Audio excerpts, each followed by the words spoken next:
So I wanted to share with you guys some tips for raising sheep. If you've been thinking about getting sheep, or if you're like me and you found a really awesome situation and you already got sheep before doing all your research, whatever, you know how it goes. I wanted to share some advice. I've been a shepherd since 2012. I've learned a lot. I've had lots of lambs. I really should get a count, but I have no idea how many. And I've had lambs in my house. I've had lambs in my basement. I have raised several lambs artificially on a bottle. So I wanted to give you guys some tips on what to do before or in the beginning of raising sheep. Number one would be find an awesome vet. It is very common for people to just assume that because you live in a rural area that you have a vet that is good with all farm animals, and that is not the case. I'm very fortunate to have an awesome vet that actually had hands-on experience with a lot of sheep, and so she's phenomenal.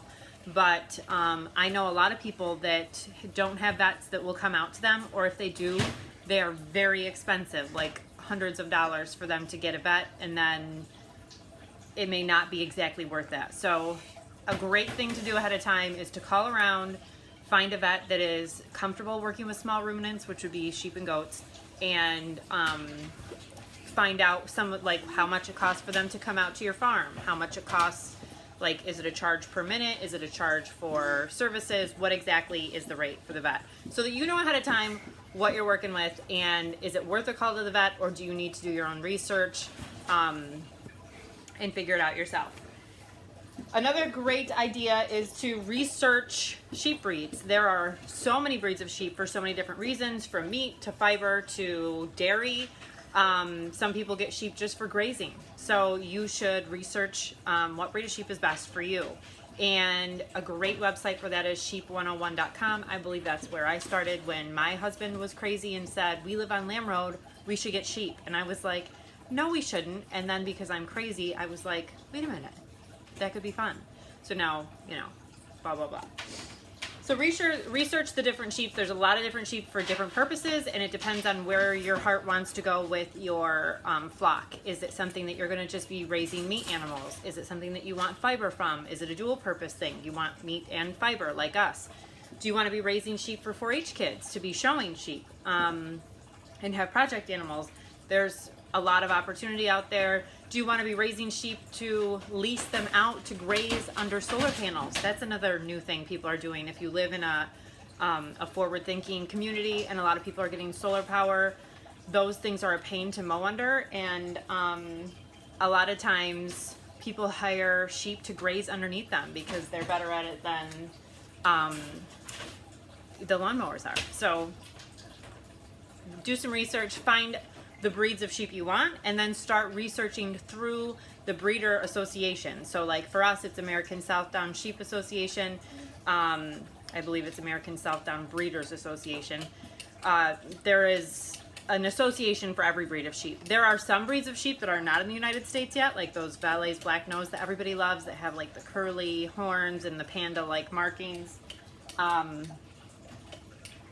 They're working on breeding up to those right now, but so do your research before you get your heart set on something. Tip number three would be, sheep need 3 things, very basic. They need forage, which is grass or hay, depending on the time of year. Where are you going to get your hay? Are you going to hire a neighbor to cut your hay? We do that, thank you, neighbor. Are you going to seek out hay supplier? If so, where are you going to get it from? How expensive is hay in your area? For us, hay's not that bad. We hire a neighbor to cut our hay, so we know that there's no chemicals or anything on it. But there are places where hay is crazy expensive, like $8 a bale, and that's really expensive. So that may limit your flock in the wintertime. If you are not, you know, if you're a place that does not have grass accessible all year long. So that's something that you need to think about. Okay, so number 2 thing that sheep need is clean water. They won't drink dirty water, and they will poop in their water inevitably, no matter what you do, what crazy scheme you come up with to keep them from pooping in their water. they will poop in their water shortly after you clean it. Right, Eva Roo? Do the sheep poop in the water? Yeah. Yeah, they do. So no matter what you do, make sure that you're out there a couple times a day. Have a way. Shh. Now the dog's gonna help. Have a brush and a way to clean the water bucket. Shh, shh, shh. Okay, quiet. And you gotta be quiet, or else you're gonna have to go. Quiet. Listen. The third thing sheep need that is very important is sheep minerals. We use loose minerals because mineral blocks can damage their teeth, and the sheep need teeth for grazing or else they lose weight and die. So a nice loose mineral, which just means it's like a powdery mineral instead of a block of mineral, that's specifically for sheep, not for goats, because the goat mineral has too much copper in it and it's toxic to sheep. So the three things, they just need forage, clean water, and minerals. You can feed them grain. We feed our sheep grain because we're showing them and we want them to be in great condition. The lambs especially get fed grain when they're being weaned from their mom. They're on creep feed, which is a whole nother ball game. If you have questions, put them down below. So they only need three things. Tip number 4, if possible, find a mentor, whether it be the person you buy your sheep from, whether it be your neighbor that has sheep, whether it be someone at the extension office that's had sheep before. Find someone that's raised sheep in your general locale that you can text or call any hour, because Sunday night is when crap's gonna hit the fan and you have to decide, do I have to have an emergency vet out here for a $500 call, or can I get away with doing some triage stuff until Monday morning when it's gonna be a $100 call? So that's an important thing to do, is to have a mentor. There's people that have been out there raising sheep for longer than I've been alive, and those are a phenomenal resource. So try to find a mentor.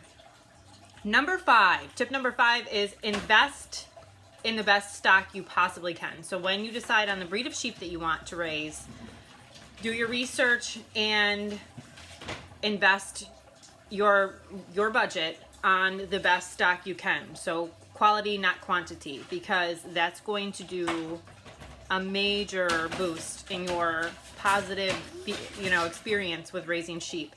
Buying sheep at the sale barn may seem quick and easy access, and you can get them this week. But a lot of times you're buying other people's trouble, and 90% of your problems is going to come from 10% of your flock. You're going to have those problem animals, and the smartest thing to do is to buy the best quality animals you can. Animals that don't have a high problem with parasites. Animals that have great feet. Feet can be a huge issue in sheep, and a lot of that stuff is hereditary. So talk to your breeders and make sure that they don't have to use dewormer all the time. Make sure that they have sheep that are older, that have lived a long time. Watch their sheep walking around. Are they walking comfortably, or are they limping all over the place? Now, we've had tons of rain up here, so I have struggled with some of my girls' feet this year, but they're fine. They just, they've been walking in mud because we had so much rain this fall. But do your research when you're buying your sheep and invest your budget as wisely as you can on the best possible breeding stock, especially on your breeding ram, because when you buy a ram, if you're going to buy a ram the first year, you can buy bred ewes, you could buy ewe lambs that you just want to raise up for a year before you breed them. But when you buy a ram, buy the very best ram you can afford, because that's going to be 50% of your genetics. So that ram is going to be the sire to all your lambs. You want to make sure that his half of the genetics are phenomenal, that'll improve your flock and improve your next generation. Because it definitely is pointless to buy a crappy ram just because it's down the road, and then you have all these lambs that are measly and not a good situation. Tip number 6, visit local sheep producers that you can find sometimes at farmers markets, people selling lamb, obviously raised sheep, or county fairs. The kids that are raising the sheep oftentimes know more than a lot of adults because they work their butt off with those sheep. I know my kids do. They're expected to know what breed of sheep they are, what's behind them in their pedigree, what they're eating, why they're eating it. So those are good places to go and visit to meet other sheep producers in your area to find out what's already being done. Is there a meat market? Is it better to ship lambs off to a sale barn? Is it better to sell frozen cuts at the farmer's market because nobody else is doing it? There's a lot of information that can be acquired. So go find other producers and find out what's going on. Tip number 7, research shearers and fiber mills in your area or that are accessible to you. So shearers often travel within the state limits or whatever. You can call your local extension office and they will probably have a good idea of how to get you information on what shearer services your county. Fiber mills are another thing. You can ship fleeces or have them trucked, but that can get more expensive. So if you plan on having fiber producing sheep and you don't want to process it yourself, which is what I do, if you want to send it out to a mill to have it processed into roving or yarn, do some research beforehand. Is that going to be cost effective? Because if you're far from one, and they're kind of few and far between anymore. So the puppy is playing in her thing over there, sorry. Tip number 8, get your setup prior to getting the sheep. Now this may be too late if you're watching this and you already have sheep, but try to have your pens and your hay feeders and your water buckets and everything set up before you get the sheep so that when they come in, you have a nice setting for them, they're comfortable. This may be something that you learned from the people at the farmer's market at the county fair. You make connections, you go see their farm, you learn about their infrastructure, how they built their hay feeders. Premier One has great plans for hay feeders. That's how we built ours. It's very inexpensive. So try to get your stuff set up before you bring the sheep home, if possible. I know it's hard. I know sometimes those impulses are just like so exciting, but try to get everything set up before the sheep come. I think our barn got finished like maybe 5 days before the sheep got moved in. I'm not sure. I'm pretty sure the fence, thanks to my brother-in-law and some buddies, got put up like 12 hours before the sheep came home. But it's fine. They're fine. They're happy. Number 9, avoid buying at the auction barn. These are often cull-ewes or other people's problems. So sometimes lambs are sent to the auction barn because it's time for them to go for meat. Sometimes lambs are sent to the auction barn because they come from poor genetic lines. Sometimes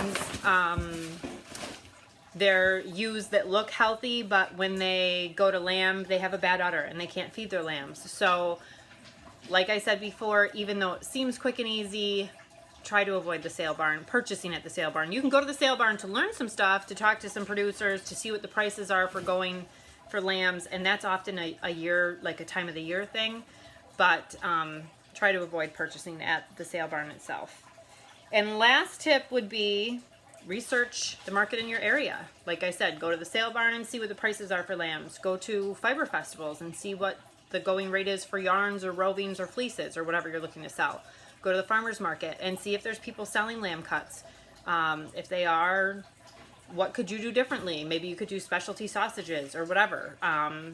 So just do your research and find out what market you want to go into and if there's a place for you in that market. And really, just enjoy them. They're so lovable and so worth it. And I think that sheep really should take over the farming world in America because the lamb consumption is on the rise.